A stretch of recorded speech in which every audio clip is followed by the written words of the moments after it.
The definition of juggling has been discussed for years, and everyone has their own opinion. Yet nobody has come up with a single definition that encompasses everything. And every objection to these definitions comes down to, but what about X? It doesn't fit your definition, but don't we all agree X is juggling?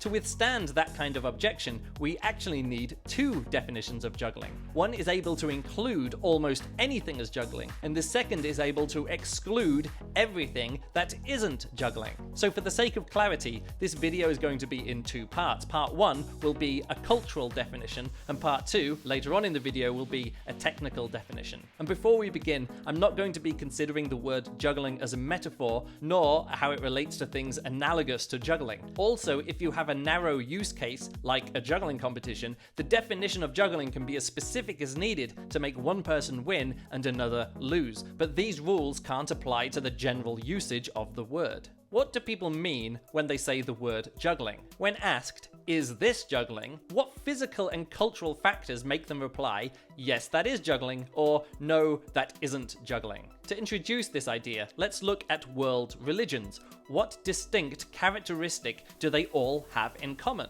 They meet in special buildings and have priests and try to convert non-believers and believe in a god. But wait, there is no god in Jainism. And hang on, the Jewish faith doesn't try to convert people either. As it turns out, there are many different characteristics of religion, of which all religions share most with all others. But the exact set of characteristics rarely overlap exactly between any two. On the other hand, a single factor they all have in common doesn't work either, because then any entity with that same thing would be, by definition, a religion. All religions have a sacred text or founding document. So what's a Declaration of Independence or a constitution? Is the USA a religion? No, it's a nation state, of which a founding document or sacred text is also a distinct characteristic. So when someone asks, is X a religion, we have in our minds an entire cloud of characteristics, and if enough of them apply, we say yes. If not enough apply, we say no, it's not a religion, it's probably something else. What list of characteristics do all things we call juggling have in common with each other? With the caveat being that most examples will be missing at least one or two factors. Let's start with the obvious. Inanimate physical objects thrown and caught or manipulated. This is the basic label of object manipulation, of which juggling is a subset. If there is no object, then we have mime or theatre. That the object is inanimate is important too, because if the object is another person, that's probably acrobatics or dance. Next is that objects break contact with the hands and can be dropped. Many definitions of juggling include risk, precarious control, letting something go. A drop is a signal that juggling has failed. If a drop can't happen or there is no risk, then something is less likely to be considered juggling. The scale of juggling can't be too big or small. Juggling is performed on the scale of hands and arms. By default, hands hold and release the objects, with the power and movement coming from the arms. The entire body isn't moving about, nor just the fingers moving without the arms getting involved. Manipulation with the feet and legs, or the head and the neck, are also of a similar scale. Lots of things under control is an important signal that juggling is happening. More than one object per hand or manipulator. If you have n hands, you need n plus 1 objects. A fun definition of juggling is doing that which doesn't need to be done in the most difficult way possible. As a basic cutoff, we could say that the skill has to be non-trivial. A non-expert can't do it on their first attempt. It's a trick, but a skill trick, not a magic trick. It's honest, not deceptive. There isn't a hidden factor like strings attached or mirrors or magnets that make it possible. An audience believes that what is being presented is truly happening. If what happens is based on deception, then it's more likely to be considered magic or sleight of hand. Then there's specialized equipment. If something is being done with objects that are designed for juggling, it's more likely to be considered juggling by a viewer. The activity is done for the enjoyment of the practitioner and or an audience. Juggling has very strong roots in entertainment, though in the modern era it's just as likely someone is juggling to entertain themselves as a hobby or social activity. And the activity is useless. Work isn't accomplished. It's done for its own sake, not for another reason. It can't be a side product of somebody's job. The activity is not part of a structured competition. Similar to the previous point, a lot of things done by athletes could be seen as juggling or at least object manipulation, but the context of a sports competition or training towards that competition means that the label juggling is far less likely to be applied. Another fun, if circular definition of juggling that I've heard is this: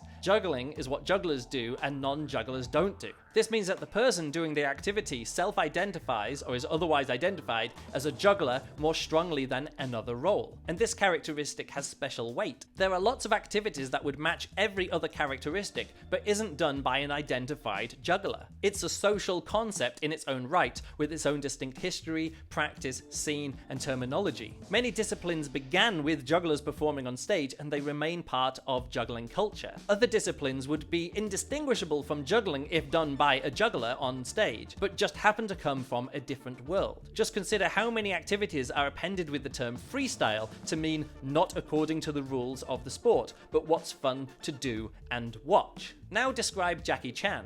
Nobody would say Jackie Chan the juggler. They would say the actor or the martial artist. A young Jackie Chan would have self-identified as a practitioner of Peking opera. But because I recently included him in a video about juggling in movies, a lot of the comments were along the lines of, "I've never thought of Jackie Chan as a juggler, but that makes a lot of sense." I control to the context, a video about juggling, so it's impossible not to consider him a juggler.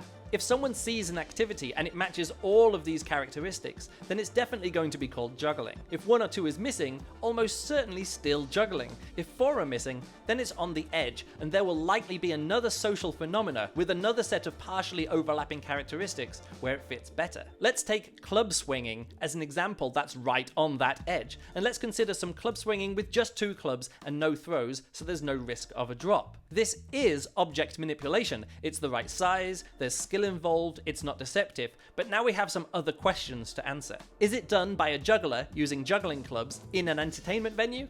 Then it's called juggling. But maybe it's done as part of a sports competition using non-juggling equipment and the whole body is moving? Then it's called rhythmic gymnastics. Or maybe it's not performed for its own sake, but for another purpose, like physical training. It's not juggling, it's Indian club swinging. Or maybe it's not for enjoyment or competition, but for very important work. Then it's called aircraft marshalling. Yet if these same moves done by this aircraft marshal were seen during a juggling show, it's back to juggling. A framework that encompasses observable, cultural, and historical factors is good for understanding why people apply the label juggling to many things that would never be called juggling by more strict technical criteria. And let's get to that technical definition. For part 2 to work, we have to put aside all of part 1. We're just going to consider object manipulation and discard why the activity is happening, what the practitioner is normally called, how many objects there are. Crucially, we'll also put aside value judgments, like if the manipulation is skillful or entertaining. We just want to discover why it's no longer considered juggling in our instinctual, reflexive minds. If we see an activity in isolation, what is it that makes you answer the question, what is happening here, with juggling rather than magic or spinning or just object manipulation? And then there's the opposite question. At a juggling convention, there will be a juggler performing something skillful in a juggling show, but someone in the audience will opine, that's not really juggling, is it? Here's an example from the finale of the Teslenko's juggling act. It's an impressive display of skill, but for some reason I'm left thinking, was that really a juggling trick? What is the thing or things that are missing from the activity that if you included them would cause the audience member to say nothing at all? It can't be anything to do with the cultural baggage of the activity, because the Teslenko finale would tick every single box. It has to be something intrinsic to juggling that was missing from the actions being performed. This time we can use music as an analogy. Everyone recognizes music, but what is the minimum viable thing that someone can hear and still call it music? Is it a melody? Different notes being played one after the other? Yet a beat has no melody and drum solos are still considered music. It's got rhythm. How about a chord? No melody, no rhythm, but it's still recognizable as music. Most music has all 3 of these characteristics, but many only have 2 and some only have 1. If you hear something that has no recognizable tones, no rhythm, and no harmony, you'd call it noise, not music. A moment of silence and the music can still be happening, but an indefinite period of no sound is classed as not music. Minimum viable music is audible sound with either melody, harmony, or rhythm, or combinations of those three things. If all juggling is object manipulation, but not all object manipulation is juggling, what is minimum viable juggling? The first thing that comes to mind is illustrated best with the 3-ball cascade. Repeated connected throws and catches of the same object or objects by the same person. You throw a frisbee, not juggling. Someone else catches it, still not juggling. They throw it back, still not juggling, just passing a frisbee back and forth. Throw and caught by the same person, still just a throw and a catch. But a series of throws and catches by the same person, suddenly it feels like juggling. The throws have to be connected. You see a throw, some gymnastics underneath, and then a catch. And it's not enough to be juggling. Even if the same gymnast throws again in the same routine, the two throws are disconnected in time and have no recognizable connection, so it's still not quite juggling. It's a throw and a catch, followed later by another throw and a catch. Once gravity no longer has an influence over the objects because the objects are held firmly in the hands for an extended time, then the juggling has stopped. There might still be object manipulation happening, but it's no longer juggling. This one definition is too reductive. A lot of juggling doesn't involve repeated throwing and catching. Here's the next thing that can differentiate juggling from non-juggling object manipulation: using non-hand body parts to continuously control an object so as not to let it fall. This covers contact juggling, balancing, hooping, contact staff, and much more. In fact, it's less about not using the hand, because a lot of contact juggling is done using the palm or the back of the hand, and a spinning ball is normally spun on a finger. It's more about not controlling the object with a grasping or grabbing hand. And even that isn't quite right. If an object is kept in any place on the body for an extended period of time by trapping it between 2 points of contact, then juggling is not happening. Once gravity no longer has an influence over the objects, then juggling has stopped. Gravity has to either make the trick work, or, when something goes wrong, make it possible for the object to fall. And there's one more thing: manipulating an object disconnected from the juggler via a stick or other typically wooden implement. This encompasses a lot of juggling skills and props. We're talking devilstick, diabolo, plate spinning, hat spinning, mouth stick, ball stick, cigar boxes, lots of club juggling, kendama, and much more. The key part here is that the final object being manipulated is disconnected from the body of the juggler by another held object. This intermediate solid object is grasped in the hand, and the forces of control flow through it to the final object. This intermediate object has to be solid. If it is a flexible piece of string or rope held directly in the hands, that doesn't seem to be enough for the word juggling to apply. This excludes most poi swinging. The forces of control flow directly from the hands through the string to the weight at the ends of the string. But if a poi swinger lets go of the poi to throw and catch them repeatedly, or rolls the ends of the poi over their body, poi qualifies as juggling by those other two factors. This is illustrated by the comments in the top 10 poi spinners of the year videos. Things like, as always, a very big disappointment to only see 3 poi artists. There's some nice juggling in the higher seeds though. Or, so everyone is doing 3 poi and juggling these days? Poi spinning and poi juggling are pretty distinct in the minds of both jugglers and poi spinners. The same goes for yo-yos and trick roping and whip cracking. All are object manipulation, no doubt about it, but very few people would look at them and default to the word juggling. Kendama has strings too, of course, but crucially the string is connected to the wooden thing held in the hand. I'm not sure what makes this cross the line between juggling and non-juggling object manipulation, but where the string is connected seems to be the key. Of course, kendama also involves lots of repeated throwing and catching, so typically gets by anyway, but even with no throws and catches, what is the differentiation point between diabolo and yo-yo? Again, this manipulation via an intermediate solid object doesn't have to be continuous. There can be moments when the object is held in the hand, or the influence of gravity is withheld due to it being left in a non-droppable, stable position for a while. As we saw in the cultural definition, when we get to the technical definition, there is no single factor that makes us consider something juggling or not juggling. There are 3 physical factors. If just one of these is present, something trips in our minds, and we start considering an activity to be juggling. And if we watch someone juggle and none of these 3 things happen for a long time, we think, hey, when are they going to start juggling again?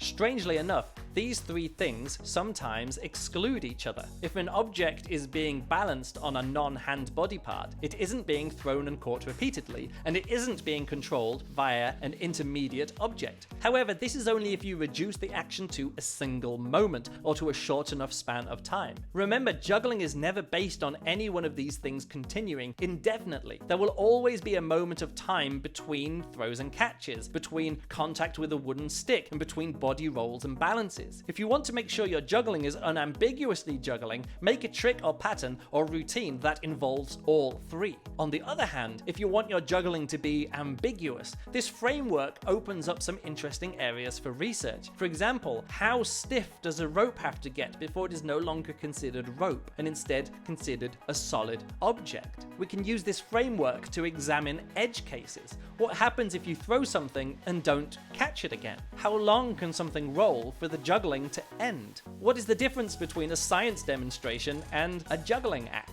If one person does all the throwing and the other person does all the catching, is this still juggling? It's impressive, but why does it feel more like a recreation of a very fast production line? How small can juggling get and still be juggling? Cardistry is non-juggling manipulation, as it's mostly based on gripping the cards. If a card or many cards are thrown and caught once, it's still not juggling. And then you see a card is thrown and caught repeatedly, or is spun on a finger, and now it feels like juggling. Outside of its normal presentation, the word juggling captures one or more of these three technical factors that define minimum viable juggling. I once saw a job listing for juggler, but it turned out they wanted someone to work in a bar, but do tricks while preparing drinks. Why ask for a juggler? Well, it's because of repeated throws and catching, controlling objects using intermediate objects, using non-hand body parts to manipulate an object. If you didn't know this was called bar flair, of course you would call it juggling. Here's a weird food preparation routine. This technical definition explains why someone picked the word juggling for the video title.